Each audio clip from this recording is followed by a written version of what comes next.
दोस्तों, हमारे साथ ऐसा कितनी बार होता है कि हम अपनी किस्मत को कोसते हैं।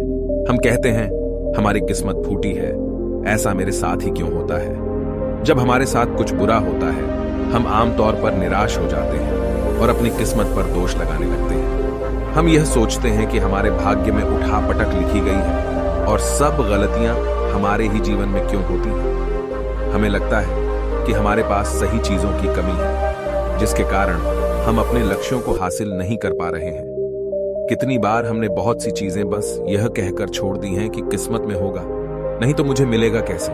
हम तो अपने आप को यह तक तसल्ली दिला देते हैं कि इसमें मेरा दोष था ही नहीं, मैं और करता भी तो क्या। ऐसे विचार आपके मन में भी आते हैं तो यह कहानी आपके लिए है। एक दिन एक व्यक्ति महात्मा बुद्ध के पास आया। उसने महात्मा बुद्ध से कहा कि मैं अपनी किस्मत ठीक करवाने आया हूं। मैं बहुत दुखी रहता हूं, मैं जो भी करता हूं वह खराब हो जाता है, मेरी किस्मत मेरा साथ नहीं देती। मैंने सुना है कि आप सभी की समस्याओं का समाधान करते हैं, क्या आप मेरी भी फूटी किस्मत को सुधार सकते हो। महात्मा बुद्ध जी ने कुछ पल उसकी आंखों में देखा और उससे पूछा, यह फूटी किस्मत तुम्हें कहां दिखी? तुम्हें ऐसा क्यों लगता है कि तुम्हारी किस्मत फूटी हुई है? उस आदमी ने कहा, मैं जो भी करता हूं तो वह हो नहीं पाता, तो मेरी किस्मत फूटी ही हुई है। किसी वक्त मेरे पास सब कुछ था, धन, सुख, आनंद। फिर मेरे माता पिता गुजर गए। जैसे जैसे करके मैंने अपनी खुद की परवरिश की।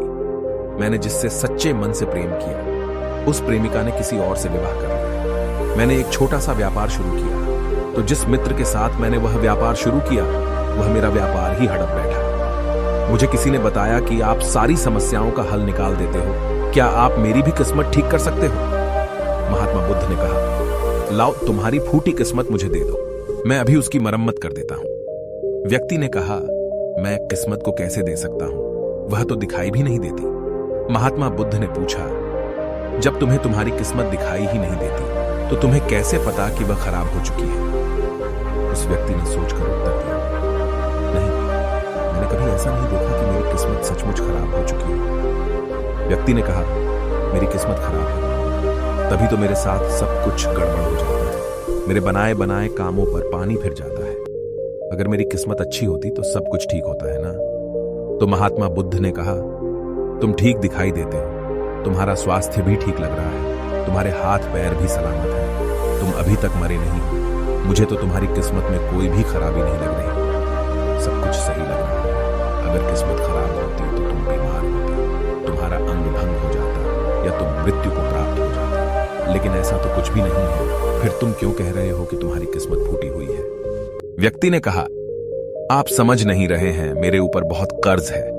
लोग रोज मेरे घर धमकाने आते हैं। जिनसे मैंने कर्जा लिया है वे मुझे मरने तक की धमकी देते हैं। मेरा घर भी उन्होंने छीन लिया है, अभी भी मेरे पीछे पड़े हैं। तो ऐसे में मैं कैसे कह सकता हूं कि मेरी किस्मत सही है? महात्मा बुद्ध ने विचारपूर्वक कहा, तो समस्या गंभीर है। व्यक्ति ने उदासीनता के साथ कहा, जी हां, अब आप समझे ना कि मैं कितने बड़े दुख से गुजर रहा हूं। महात्मा बुद्ध ने आवाज में समझाया, तुम्हारी किस्मत अच्छी है कि तुम जीवित हो इस दुख का सामना करने के लिए, और इस जीवन से ही तुम अपनी समस्याओं का सामना कर सकते हो। व्यक्ति ने कहा, बुद्ध, आप नहीं समझ रहे हो। तब महात्मा बुद्ध ने उससे कहा, समझ तुम नहीं रहे हो, आओ मेरे साथ आओ। महात्मा बुद्ध उसे व्यक्ति को अपने साथ पास वाली नदी के किनारे ले गए और कहा, यह देखो इस बहती नदी को। इस नदी में अगर मैं एक पत्ता गिरा देता हूं तो तुम मुझे बताओ, यह पत्ता किस दिशा में बहेगा?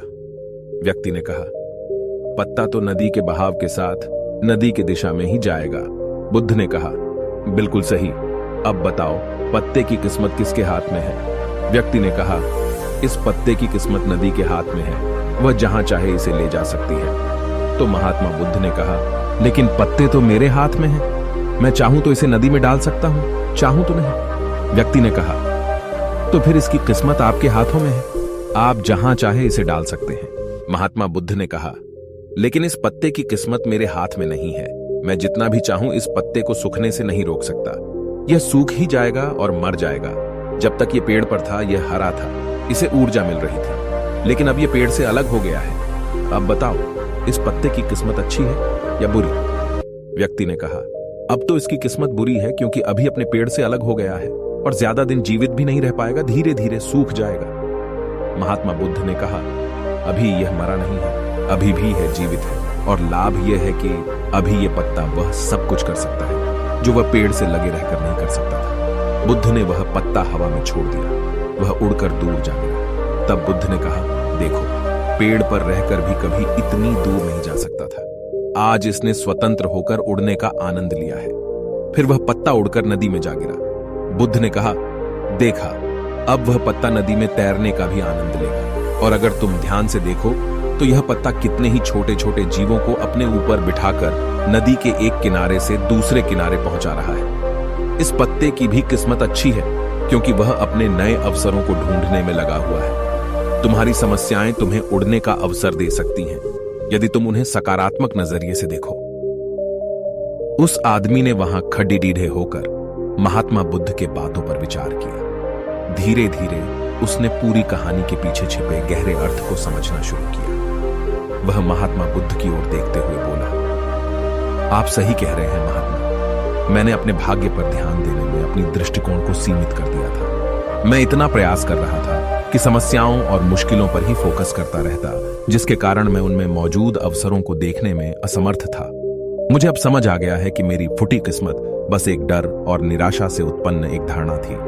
यह कहानी हमें यह सिखाती है कि हमारी किस्मत हमारे हाथ में होती है। हम खुद अपने जीवन की दिशा निर्धारित करते हैं। हमारी समस्याओं का हल भी हमें ही निकालना होता है। चुनौतियों को एक अवसर के रूप में देखकर हम आगे बढ़ सकते हैं और अपनी किस्मत को सुधार सकते हैं। दोस्तों, ऐसी कहानियां हमें जीवन जीने का तरीका सिखाती हैं।